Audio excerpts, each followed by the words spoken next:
Extracting metals towards the top of the activity series. Activity series में जो सबसे top पे हैं, जो बहुत ज़्यादा मोस्ट रिएक्टिव है, उन मेटल्स को कैसे एक्सट्रैक्ट करना from their ores. The metals high up in the reactivity series are very reactive. They cannot be obtained from their compounds by heating with carbon. For example, carbon cannot reduce the oxide of sodium, magnesium, calcium, aluminium, etc. to the respective metals. This is because these metals have more affinity for oxygen than carbon. ये सीधी सी बात ये इन lines में लिखी हुई है कि हम ये हाईली रिएक्टिव मेटल्स कौन से हैं, पहले ये याद रखना चाहिए आपको। सोडियम, मैग्नीशियम, कैल्शियम, एल्युमिनियम, ये बहुत ज़्यादा रिएक्टिव है। तो ये हम मेटल्स में इनकी ओर से जो मेटल्स एक्सट्रैक्ट नहीं कर सकते, कैसे कि जब हम इनको ज़्यादा हीट करें कार्बन के साथ, कार्बन भी इसमें मिक्स करें, तब नहीं एक्सट्रैक्ट होंगे। तो कैसे एक्सट्रैक्ट होंगे? क्योंकि कार्बन के साथ इतना इनकी एफिनिटी नहीं है कंबाइन होने की जितनी ऑक्सीजन के साथ है।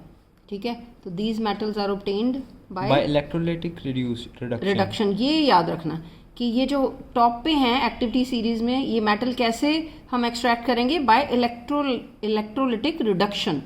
For example sodium, magnesium, calcium are obtained by electrolysis of molten chlorides. हाँ, इनके क्लोराइड फॉर्म में ये मिले होते हैं। मतलब कोई भी जो भी इनकी ओर्स हैं, अगर क्लोराइड के साथ ये मिलके ओर बनाई हुई, जैसे सोडियम क्लोराइड है, तो मोल्टन फॉर्म में इलेक्ट्रिसिटी पास करो। आपको उस दिन भी बताया था कि सोडियम क्लोराइड अगर सॉलिड फॉर्म में है तो उसमें से इलेक्ट्रिसिटी पास नहीं होगी, क्योंकि आयंस जो है मूव नहीं कर सकते। The metals are deposited at the cathode, the negatively charged electrode, whereas chlorine is liberated at the anode, the positively charged electrode. The reaction are हाँ, ये देखो, तो ये उस दिन भी कराया था आपको। ये सोडियम, ये क्या है? कैटायन। कैटायन में एक इलेक्ट्रॉन मिल गया तो ये सोडियम क्या बन गया? मेटल।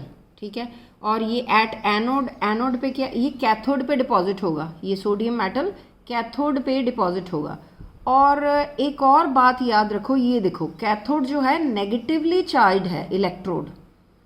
ये आपको, ये जो कैटायन और कैथोड, इसमें कन्फ्यूजन बहुत बच्चों को होती है। जो कैटायन है वो ये आयन जो सोडियम का प्लस आयन है, ये कैटायन है। लेकिन ये कैथोड जो है ये नेगेटिवली चार्ज इलेक्ट्रोड है। इसमें नहीं कन्फ्यूजन करना कैट को, ये कैथोड है। कैथोड नेगेटिवली चार्ज है, जो अपोजिटली चार्ज इलेक्ट्रोड पे ये डिपॉजिट होगा, ये सोडियम। क्लियर हो गया? और ये एनोड, एनोड जो है ये पॉजिटिवली चार्ज है। उस दिन मैंने करवाया था कि ए फॉर एनॉयन, ठीक है, और एंग्री, मतलब जो एंग्री होते, गुस्से में होते हैं, वो माइनस, उनकी लाइफ जो है वो नेगेटिव में जाती है, मतलब उनको जो प्रॉब्लम्स आती हैं। लेकिन यहाँ पे एनोड है, एनोड पॉजिटिवली है। तो ये बच्चों को बहुत ही ज़्यादा कंफ्यूजिंग लगता है कि जो एनॉयन है, आज मैंने आपको क्लियर कर दिया। ये बहुत सारे बच्चे +2 तक के ये गलती करते हैं। जो एनॉयन है नेगेटिवली, उनके ऊपर नेगेटिव चार्ज होता है।